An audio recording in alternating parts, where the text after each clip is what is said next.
But if you do have that control here, something that's very important to have as a second option is the back takes. Okay, so if you get to this and you have the belt, right, and you start to like get to the point of bringing the leg closer to you, now you have a really good option for the back take. So I'm gonna hold the belt here. I'm gonna extend one hook up, okay, and then the other one I'm gonna get the hook underneath the leg. So now his hips are like just laying on top of me here. And then it's very important to have your hooks attached, not relaxed with your feet, because from here it's gonna be really easy to take the back if you just extend the hooks. And look, I'm focusing on the hips. I have both of my hands here. And then when I go for the kick, this leg's gonna stay in, and the other one's gonna go to the back of the collar. This is probably the most powerful grip on the back take, personally, I think, because it goes from a point to like, look, I'm kind of low here on him.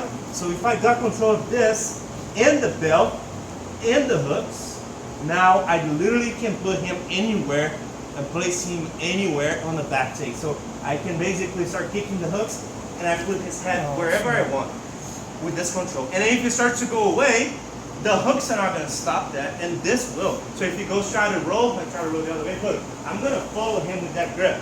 I'm going to keep him close and attached to me.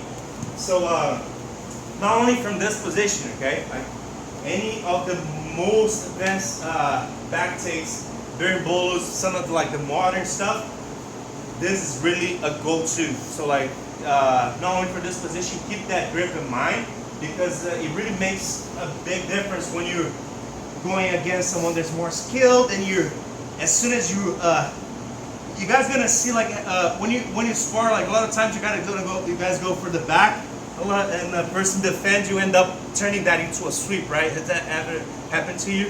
Any of you guys? That back take, it looks really good, and then it turns into a sweep because the person spins out, or you lose the attachment, right?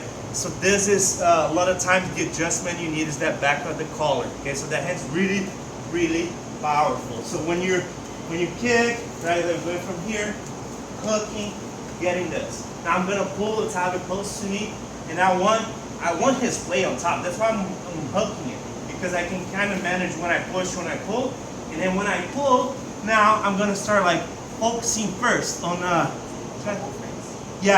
first both hands. Because that back of the collar is a little far now. I want to get my hook in place.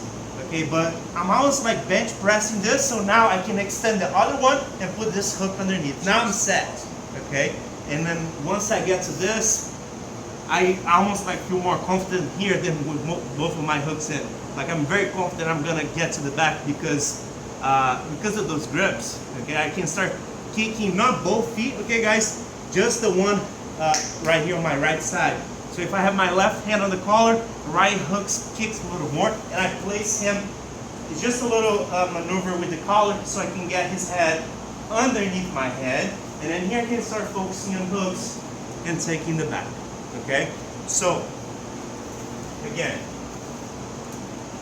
it might be a little challenge for you guys to start elevating the legs and getting to the back take, but once you get a feeling of that lift, and how to place your feet, then it really becomes a very, very advanced approach in which you can take the back from many different scenarios. So you kick, switch, come up on the hooks, come up on the belt. Okay. Now I'm gonna tuck my knees in, pull him towards me, and then the outside hook stays in and elevates with my hand. So if I try to just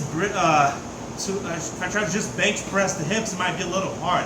So I use basically two hands and one leg to elevate so I can get the other hook under. Okay, so once I get here, go to the back of the collar. Now I'm just gonna place him a little lower compared to my body. I start to kick and keep the right leg a little bit more. And then see that I can maintain the hook. So all the attachments you have, it helps you keep the person close to you. So you maintain that as you get the one hook, then after you pull the second. Okay, so let's get to this back take before we go for the guard rotation a little bit. One more time. Here, breaks, pushes, kick, I come up, let's sit up a little bit here if you guys are having a hard time reaching. Belt grab. Pull. Pull and push, right? So here I'm gonna push, maintain one hook, try to get my leg under, hold the back of the collar, kick, now I'm on the back.